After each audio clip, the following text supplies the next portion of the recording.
নমস্কার বন্ধুরা, কিয়ান্স ব্লগে তোমাদের সবাইকে স্বাগত। আমি খুব ভালো আছি, আশা করি তোমরা সবাই খুব ভালো আছো। কাল মা বাবার বিবাহ বার্ষিকী ছিল, তাই ঘরটা খুব নোংরা হয়েছিল।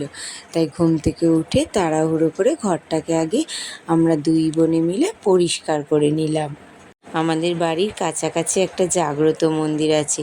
বিয়ের আগে সেখানে যাওয়া হতো, পুজোও দেওয়া হতো। এখন আর যাওয়া হয় না, পুজোও দেওয়া হয় না। অনেক বছর যাওয়া হয় না, এই বছর সুযোগ পেয়েছি, কি আর ছাড়া যায়। তো আমি, বর, ছেলে তিনজনে মিলে চলে গেলাম মায়ের দর্শন করতে।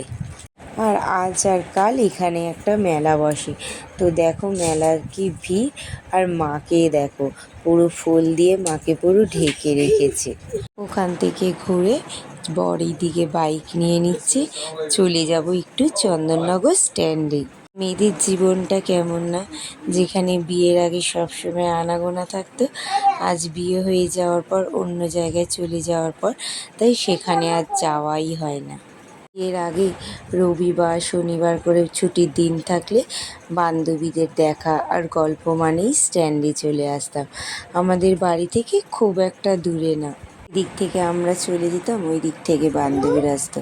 তারপর 8টা, সাড়ে 8টা, 9টা অবধি থাকতাম, 9:30টার পর বাড়ি চলে যেতাম।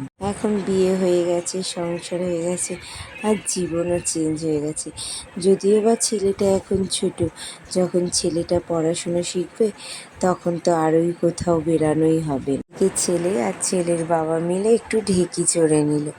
স্ট্যান্ডটা দেখো কি সুন্দর লাগে। আমার না এই জায়গাটা আসতে না খুব ভালো লাগে। আর এখানটা এমন একটা জায়গা না, তুমি যদি রোজ আস্তে আস্তে তোমার অনেক চেনা বন্ধুও হয়ে যায়। এরকম আর কিছুই খেলাম না। ওই দিক দিয়ে দিদিকে ফোন করলো, বললো বোন একটু পাপড়ি চাট নিয়ে। তো ওর জন্য পাপড়ি চাট নিয়ে এবার বাড়ির দিকে চলে যেতে হবে। স্ট্যান্ডকে টাটা বাই বাই জানিয়ে চলে যাচ্ছি বাড়ি। আবার কবে আসবো তা ঠিক জানি না। 9টা থেকে 9:30টার মতো বাসে যায়। তাই দেখো স্ট্যান্ডে কত ভিড়। তো আজকের মতো ভিডিও এইটুকুনি থাক। ততক্ষণ তোমরা ভালো থেকো, সুস্থ থেকো, টাটা।